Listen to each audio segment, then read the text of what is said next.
Origins. Details of Danny's life told on screen are sparse before he arrived at the Overlook. He was likely born in Vermont, where his father Jack was a teacher at a Stovington prep school. The family had lived in a nice two-story house. However, Danny had suffered a broken arm due to careless handling from his father during a drunken rage. Some say this is what triggered Danny's powers. It is implied in both Kubrick's film and the miniseries, although it could be argued that this was when Tony appeared. His shining powers may have always been present, but that is speculation. The miniseries does point out that Danny showed examples of his powers before moving to Colorado, after Jack had lost his job due to his alcoholism. He took his family to Colorado looking for work. Danny spent some untold time in a cramped apartment, making no friends, and eating only Vegemite sandwiches on white. Powers. Danny shows a variety of mental abilities, beginning with telepathy. He can dig into people's minds and extract information to surprising levels of detail on some occasions. In Kubrick's film, he and Halloran communicate freely through their thoughts. Danny can send mental images, emotional and abstract, across long distances as he did under duress to Halloran. You gonna give me a hand or you just gonna stand there? The miniseries portrays Danny's powers similar but different.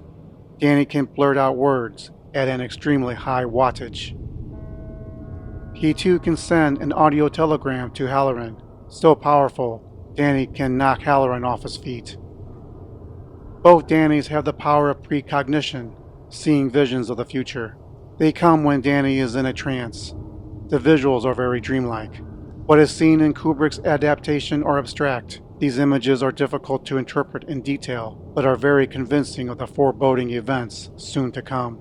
Stephen King's presentation of visions are mostly realistic, depicted as being omnipresent. In addition, Danny can see objects in real time while being fully cognizant. These objects are symbolic and not material.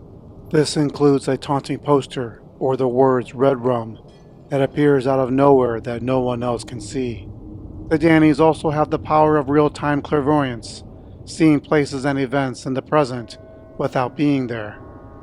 Stephen King makes this very well known early in the miniseries, when Danny predicted not only his father getting the job as the Overlook's caretaker, but the emotional abrasiveness between Jack and Ullman. They regard me as a bit of a bastard. He can even feel others and can recognize alcohol from a distance at the age of 7. Kubrick's use of clairvoyance is ambiguous and could be described as a form of telepathy. Danny sees through the eyes and hears through the ears of his subjects.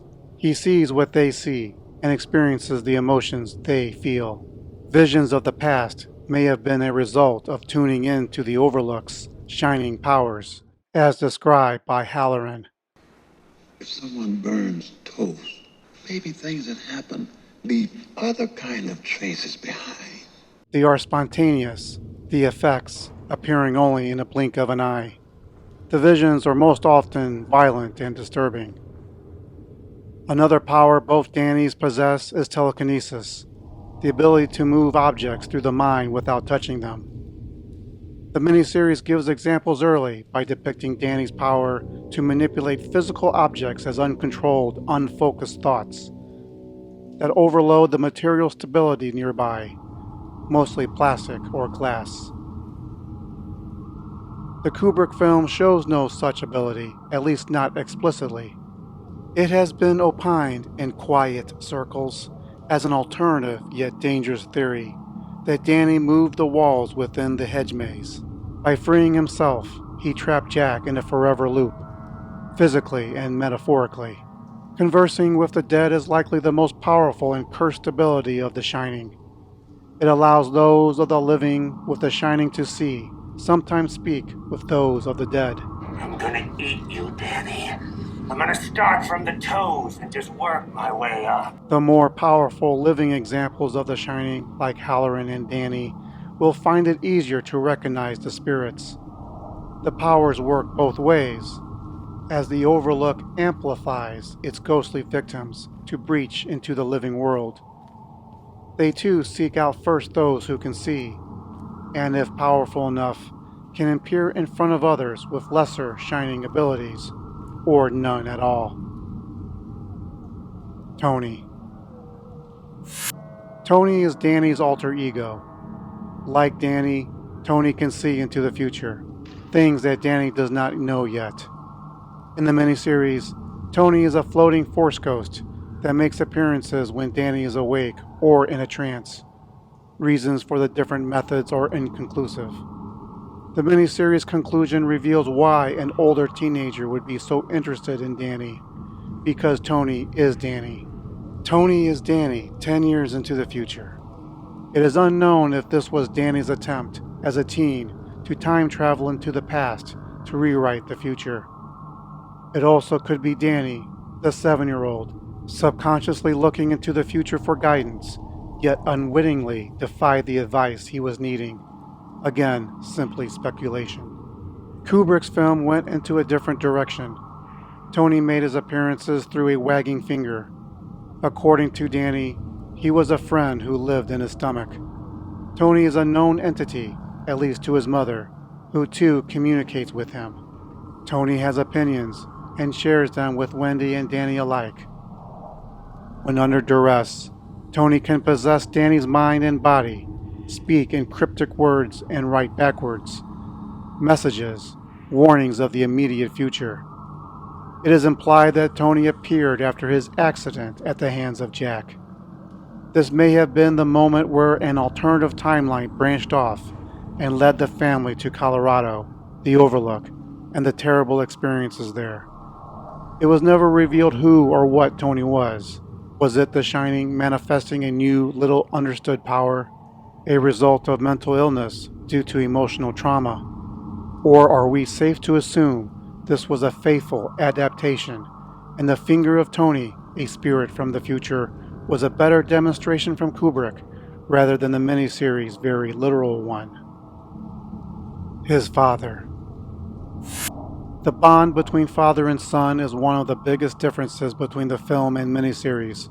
The miniseries portrayed Jack Torrance as a troubled man, but showed love for his son, save one unfortunate event. The Torrance family was a cohesive unit, and spent time together, often, although many of the moments were contentious. While Jack redeemed himself in the end, at the cost of a multi-million-dollar property, Danny preserved the memory of his father by saving Jack's expose on the Overlook from fire.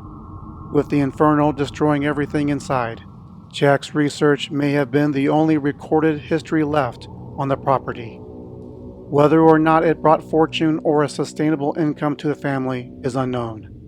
Kubrick had Jack keep emotional distance from Danny. There was no real bond that ever felt convincing between the two. It is no secret Jack Torrance was not redeemed. Jack produced no literature of any value that was worth saving. Danny did not attempt to save Jack by pulling his father out from the grip of the Overlook's powers. Instead, he left him behind in the hedge maze to freeze. Danny's fractured relationship with his father can be quantified by counting how many scenes the family of 3 were in the same room together. 3. The number of scenes Danny was alone with Jack, 1. Room 237 versus Room 217. Danny's most forbidden guest suite was Room 237, number 217 in the novel and miniseries. It was a place where the Shining was unusually focused and evil. It is a room number that Danny pulled deep from Halloran's mind, that not even the Overlook veteran wanted to think about. Both Danny succumbed to the curiosity they could not resist and entered the foreboding room, each meeting a crazy old woman. The miniseries perspective from Danny's eyes was he wanted to show the hotel he was not afraid. After being confronted by his father, Danny changed his story somewhat, pleading to his family that he could not resist the room calling out to him. Neither a locked door or a meddling Tony spirit could stop his destiny. The 1980 film depicted Danny as lured into the room by a tennis ball that rolled up to him in the hallway. His stepping through the threshold is presumed, but his experiences were never seen by the audience. Only through Wendy do we learn that Danny was assaulted by an old woman staying in one of the rooms. Unlike the miniseries, we are never told by Danny himself what he saw or what he experienced. It is a mystery encouraging many theories to this day. Legacy. After many passing decades, opinions of the different depictions of Danny are, for lack of a better word, polarizing. While comparing acting performances between the two is to blame for the divide, it may also be how each Danny contributes to his story. The miniseries was about Danny's relationship with his father. We see through Danny's eyes, the hauntings there, including his adventure in 217. It's made explicit. He's speaking with the spirits of the Overlook. You're not my daddy. Danny saves his father's soul, sort of, and continues speaking with Jack 10 years later. In other words, Danny's story is really drawn out. Kubrick's Danny is important too, in that he is the one with the greatest shining powers. But he didn't have much of a relationship with Jack. It ends rather poorly. We don't know the supernatural things he saw in room 237. His point of view is rather ambiguous. His conversations with the Overlook spirits are very brief. Danny never says anything back. Jack and Wendy see more in real time than he. A defenseless child taunted by ghosts, chased by a maniac with an axe, does more emotionally than any line of dialogue. I hate you both! I hate you both! You're stupid and I hate you both! It's widely known that Stanley Kubrick shielded Danny Lloyd during production, but most viewers before the internet would not know this. Such careful management of the child actor resulted in a more subdued, carefully crafted performance. Danny Lloyd relied on nonverbal communications, such as finger curling, facial expressions, and seeing him escape to safety. Roadrunner, meep meep, the child is after you. Roadrunner, meep meep, if he catches you, you're through. He didn't speak too much, especially in his normal tone of voice. Conversely, Cortland Mead's expression of Danny relied heavily on dialogue. Instead of running from his father, he just stands in front of him. Nonverbal cues were practically non-existent. He's not seen escaping too often. Danny gets caught outside room 217 because he stopped in the hallway. He runs away from his father for one cut before he's daydreaming in front of a door to nowhere.